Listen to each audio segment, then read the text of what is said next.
Tag TV US Canada brings you news and views from White House and State Department.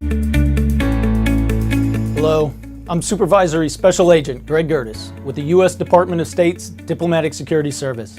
I just returned from taking second place in my division at the 2019 CrossFit Games in Madison, Wisconsin. This is my third time competing at the world's premier CrossFit Games, a multi-day competition designed to determine the fittest on earth.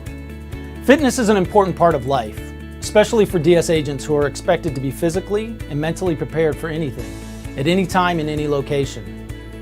The CrossFit, law enforcement, and first responder communities have a lot in common. Their members value encouragement and prioritize maintaining a high degree of physical readiness to complete difficult tasks and assignments.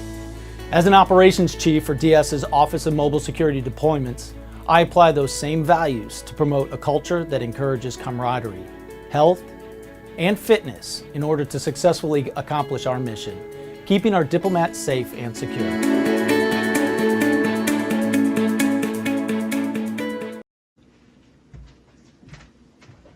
Okay, good afternoon. We're pleased to have Robert Strayer with us today, but first let me just introduce myself. I'm the new director in the Foreign Press Center here in New York, Liz Detmeister, for those of you who we haven't met. So, the Deputy Assistant Secretary for Cyber and International Communications and Information Policy in the Bureau of Economic and Business Affairs at the U.S. Department of State is here today to speak with you, and I'll turn the program over to him in just a minute. First, I have a few housekeeping items. Please take a moment to silence your cell phones. At the conclusion of his remarks, we'll open the floor for questions. Please wait for the microphone that we'll pass around as a courtesy, and please state your name and your affiliation before you ask your question. Today's briefing is on the record, and with that, over to you. Thanks, Liz. Thanks for that kind introduction, and I want to thank the Foreign Press Center for organizing this event. I understand this isn't the first time there's been an event here talking about transformative technologies. There's very important international implications of any new technology, both from a political perspective and economic perspective, as well as from a national security perspective. We in the United States are very excited about the potential for the fifth generation of wireless technology to empower a vast array of transformative new applications that will benefit our country as well as societies around the world. 5G is going to have increased amounts of throughput of data, up to 100 times what we have currently in 4G technology, as well as very low latency, that is the time delay that it takes a device to connect to the internet and receive data back. So with those improved technologies, we're going to see many more devices connected to the internet, devices and sensors with what they call the Internet of Things. We'll see tens of billions of those new devices in just the next few years. Those devices will be able to communicate with one another and with systems automatically. That's going to empower a whole new set of types of critical infrastructure. So we'll see autonomous vehicles, we'll see telemedicine. We're also going to see the current types of critical infrastructure like electricity and water distribution being supplied through things like the smart grid, or the case of electricity distribution. Those will occur through the backbone of this 5G technology. Because it's going to be so important to our societies, we want all countries around the world to think carefully about the security practices that should be in place to secure these 5G technologies. We encourage countries to adopt a risk-based security approach, and they should do that for any type of information or communications technology. With regard to 5G, we also think it's very important to look at the supply chain of the vendors that will supply these critical services. In 5G, there's the privileges that the vendor of technology will have, both of its providing of hardware and software, will give it a lot of influence over how these critical systems operate when oriented toward the consumer or for governments. So, for example, these vendors of hardware and software technology could cause data to be exfiltrated for purposes that are not authorized by the users, so that could cause the compromise of citizens' privacy. The exfiltration data could also cause intellectual property that belongs to businesses and corporations to be taken or stolen.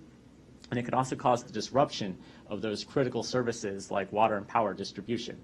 So it's very important that we have trust in those vendors for 5G technologies. one indicator of trust that we're very concerned about is that a vendor not be under the control of a foreign government without appropriate judicial controls. We know that the national intelligence law in China, as well as other laws, empower the government there to require any entity within China to comply with the mandates of the intelligence and security services in China.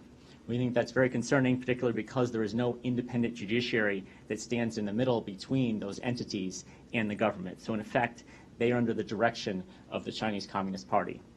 There's other indicia of trust that we're concerned about. We think that companies should have transparent ownership structures that are well understood and that comply with our Western laws related to corruption, related to export controls, and to intellectual property theft. We think that the best practices of corporate governance are indicators of whether or not you can trust a company to be in such a privileged position in these 5G networks. It's important to understand in 5G networks that there will be much more software on the systems. That increased software really presents an increased cyber attack surface area. That is, there's much more code that be compromised. There are frequently updates to software that are the operating system, as well as software that is running the devices, which is called firmware. When those updates occur, code can be introduced in those systems that cause them to be compromised, that would enable the disruption of those systems, or the data that's running over them, including location data and other information, to be exfiltrated outside the network surreptitiously. So it's very important that we have trust in those vendors. Last May, the Czech Republic organized a conference with about 40 countries there to talk about best practices related to securing 5G technology. That focused on policy areas, technical areas, as well as the economics, the funding of 5G systems. That conference resulted in a set of principles called the Prague Proposals that we're encouraging countries around the world to adopt. We think those are good high-level principles that can then be integrated into each country's decision-making about what kind of vendors and what kind of system requirements they want to set for 5G technology. Here in the United States, on May 15th, President Trump signed an executive order on information and communications technology supply chain security, which sets a legal framework in place that will allow us to adopt many of the principles that are part of the Prague Proposals. We've also noted that as of last March, the European Union Commission also set out a security framework for 5G. It includes a principle that says that an evaluation should occur of the ability of a third country to influence the vendor of 5G, a 5G equipment supplier. So we think that's a very important criteria to have in place. I should note that when we're talking about the radio access network, which is the non-core part, that is the part where there are transmitters that will be the closest to the user, it's closest where your handset device or other sensor will communicate with. The vendors for those are not American. So this is not us pushing U.S. technology. In fact, Ericsson, which is Swedish, Nokia, which is Finnish, and Samsung, which is South Korean, are the three major providers outside of the Chinese providers. Of course, there's a much larger ecosystem of 5G that will be empowered that will include U.S. technology, but we're in no way benefiting these large integrators for any competitive purpose because they're not American. They're actually headquartered in other countries around the world.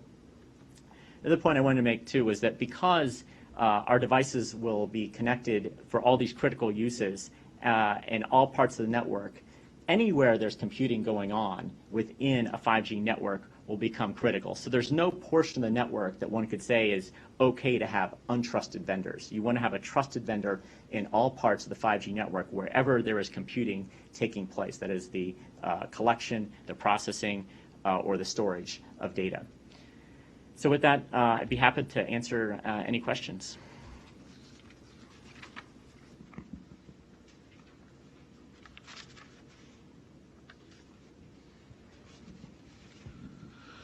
Okay, my name is Harrison. I report for the News Agency of Nigeria. Why is the United States government so wary of China? So Everyone heard the question. We need to repeat it. So, we're in our efforts here, our diplomatic efforts here, we're sharing our views about how we see the importance of 5G technology and the importance of securing it and having trusted vendors. It's agnostic as to the country. And we realize that each country, with the information we share with them, is still going to make its own sovereign decision. We encourage them to make the sovereign decision on their own. Every country needs to have its own calculus about the risk that it's willing to accept in these technologies. We, of course, have an interest in working with other governments because we share important government information with them. We have very interconnected economies. If a factory is compromised through autonomous manufacturing that goes down in another country, that can quickly affect the United States and other allies because we don't see that factory providing that part of the supply chain that others have come to rely on. And just, with regard to China, we know that their national intelligence law has that feature of them being able to mandate that vendors like Huawei and ZTE comply with mandates of their intelligence and security services without an independent judicial review, which does cause us serious cause of concern. Almost a follow-up. Hi. Sherman Briceby, South African Broadcasting. I just wanted to read you something that our President Ramaphosa said a few months ago. Quote, "The standoff between China and the United States, where the technology company Huawei is being used as a victim because of its successes, is an example of protectionism that will affect our own telecommunications sector, particularly the effort to roll out the 5G network, causing a setback to other networks as well." How do you respond to criticism like that? Yep. We certainly appreciate the South African president's ability to make decisions that are in the best interest of all South Africans, and in which your nation will do at the end of the day. We would say that, as I mentioned earlier, there is no U.S. company that stands to benefit from the diplomatic campaign of sharing our concerns. And in fact, on the point about whether there's a setback for other countries, we don't think there is one. We in the United States are only going to be using 3 trusted vendors, which are Ericsson, Nokia, and Samsung. We actually were the first to start rolling out 5G in major cities. We have over 24 major cities with 5G. Second place was South Korea, and third is likely to be China. So we're seeing the rollout with just those vendors. We think there's no slowdown in our ability to implement 5G by going with those more trusted vendors. Hi, Kaori Yoshida from Nikkei. I had a question about rural America, and some wireless carriers in rural U.S. are able to use equipment or are using equipment from Chinese firms, including those under U.S. sanctions. And are you concerned that these rural areas will experience a delay in the rollout of 5G technology? And what steps are you taking to avoid that from happening? Thanks. Yeah. Thank you for the question. Our 4 largest wireless carriers in the United States have all committed not to using untrusted vendors in their 5G rollouts. As your question notes, though, some of our rural carriers in their 4G networks currently have some of these untrusted vendors. Our process for implementing the executive order to secure the information and communications technology supply chain will likely address this issue. That is on a roughly 5-month implementation period under the executive order, so we haven't yet announced our policy with regard to the rural carriers, but we're going to work closely with them as well as with Congress. There are a number of bills in Congress seeking to address this issue that will, I think, be borne out in the next couple of months. Very good. A question in the back. Hi, this is Carol with WallStreetTV.com. Just wondering, so you mentioned several times only trusted vendor is going to be used, and how this is going through a risk-based approval process. Is there any thought in the future that 5G network is going to be nationalized?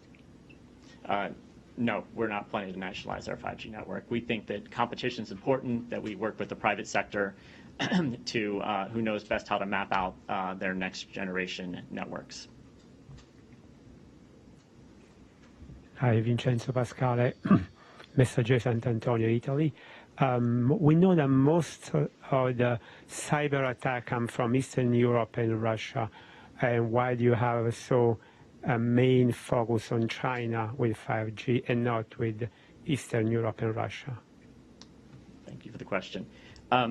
we are sensitive to the fact that we all need to improve the cybersecurity of all parts of the information communications technology ecosystem, whether that's 5G networks, telecom networks, or the computers that we're using every day for all kinds of other work and all the databases that retain massive amounts of data. We need to improve the cybersecurity of all those. The United States Director of National Intelligence has assessed that there are really 4 countries that we're most concerned about, and that includes Russia, China, Iran, and North Korea from a cybersecurity perspective. So we're talking about addressing cybersecurity overall, but in this particular context of 5G security, we want to talk about trusted vendors. We see no reason to add to the overall risk profile that we're facing by having untrusted vendors. In this case, there are 2 major Chinese vendors for 5G technology that we consider unsecure. So we'd say both address the cybersecurity issues, including those that emanate from territories in Eastern Europe or in Russia, as well as address this supply chain security issue for 5G technology. Thank you. Manik Mehta, I'm a syndicated journalist. You mentioned earlier that we want countries to adopt risk-based security approach. What does that exactly mean? And could you define it? Also, would you like to highlight, or not highlight, but at least update if you're putting any extra measures in place to avoid a repetition of the security lapses we saw in the last election? Yes, okay. Thank you for both of those questions. So, risk is fundamentally based on a few things, but it's the vulnerabilities potential to the system. Think about the vulnerabilities of any network, as well as thinking about the threat actors. And if you have untrusted vendors, that feeds into the threat analysis, because those are most easily compromised and more likely to do something in someone else's interest and not in your interest. So we think that trusted vendors feeds directly into a threat model that should give anyone serious cause for concern when they're doing the overall risk analysis. There are a number of measures that wireless operators will put in place to help secure the vulnerabilities. But as I mentioned earlier, when you have a system where there is software that can be updated overnight, almost instantaneously, there's no way to review all the source code, all the lines of software that go into that could compromise the entire network. So that allows a malicious threat actor to infiltrate the network and cause disruption or the exfiltration of data. We know, for example, that for years, China Telecom, one of the carriers there, has caused the routing of internet traffic to not go through its normal mechanism, but to then be routed through China instead of its normal conduits through the internet. The United States and 14 other governments last December attributed one of the largest instances of industrial espionage in modern history to the Chinese Ministry of State Security. The Chinese Ministry of State Security, working with a private company there, was able to cause what they call managed service providers or managed cloud providers, which are basically IT systems for major global companies. They caused at least companies in 12 different countries to be compromised, their data to be taken, and some of that data to be shared with commercial enterprises in China.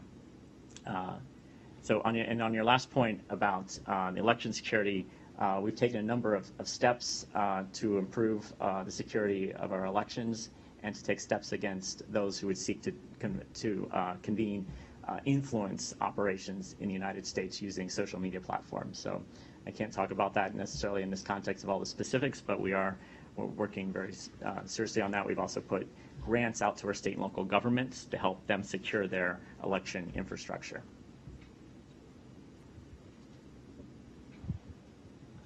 Hi, Tamami Shimizu from Nikkei. I have 2 questions. The first one is, I understood that these Chinese firms now labeled as the untrusted, but what kind of steps they need if they want to be included as a supply chain to the U.S. telecom companies?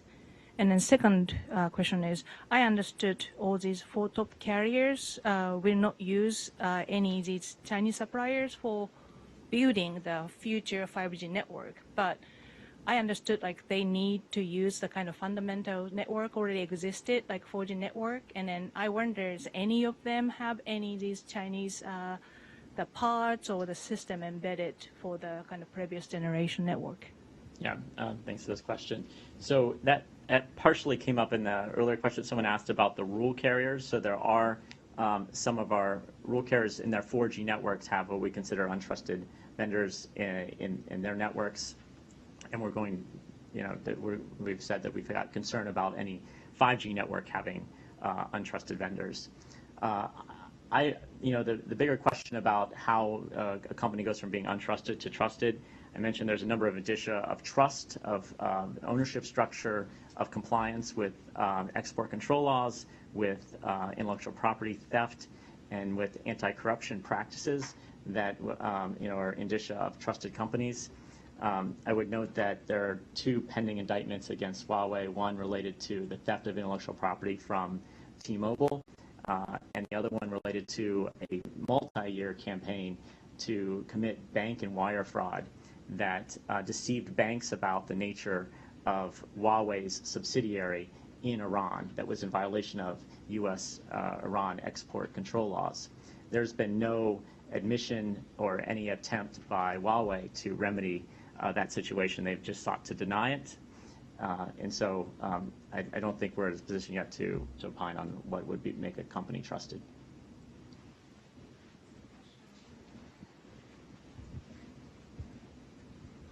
Hi, I'm Nicolas Rollin from the French newspaper Les Echos.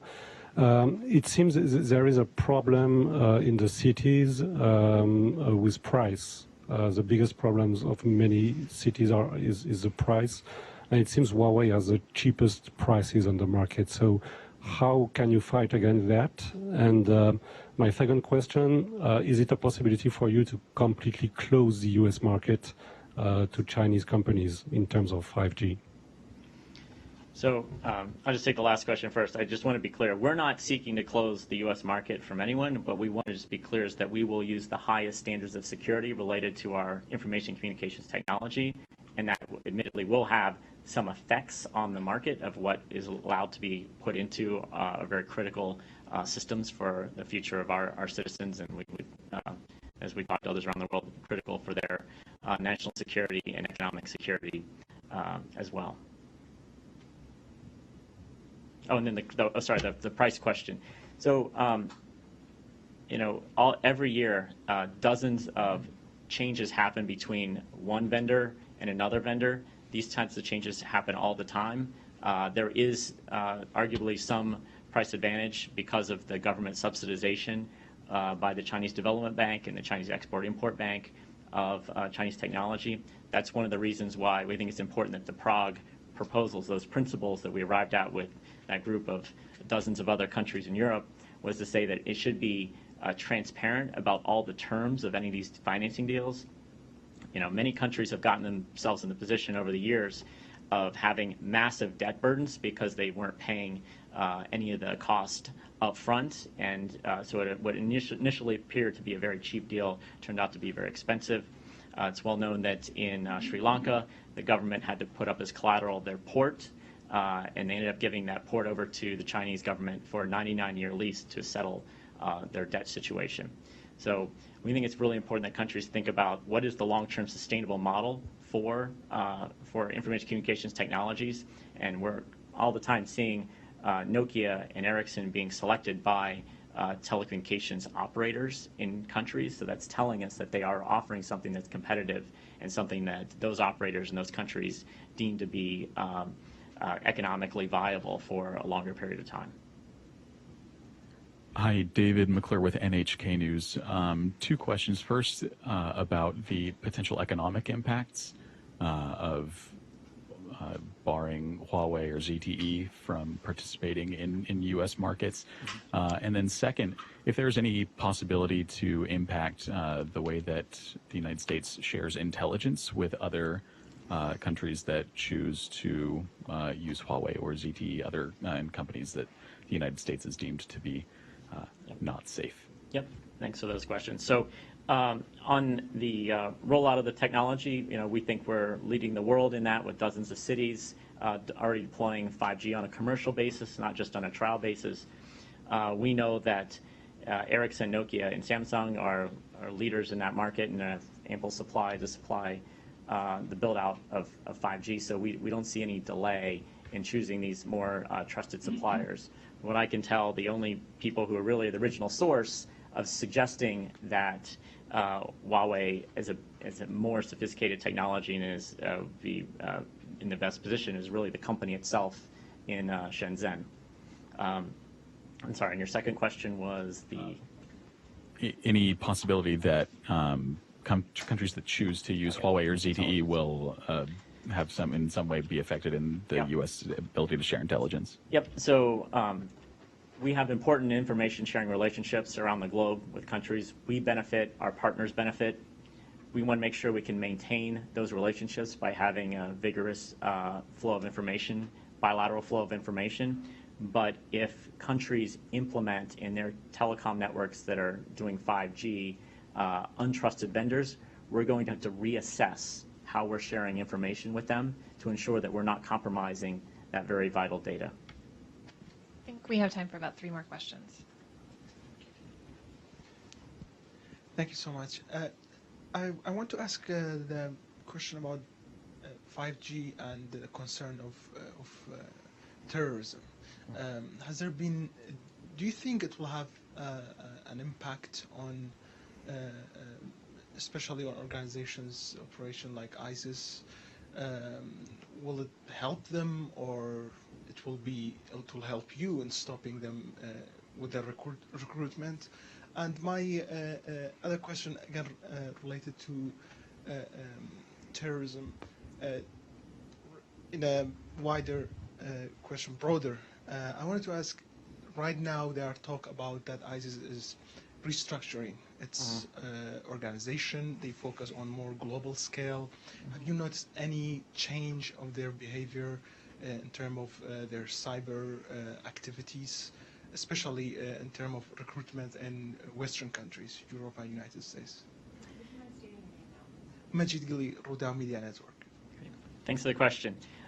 Some of that on the counterterrorism approach is a little bit outside my normal lane, but what I can say is that we're very focused on countering violent extremist content online, the way that terrorists can use online activities to gain recruits or to use online platforms to increase their financing or to communicate, to coordinate a potential attack.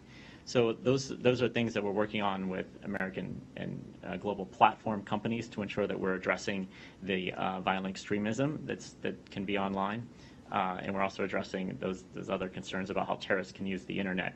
That's somewhat separate from the underlying infrastructure.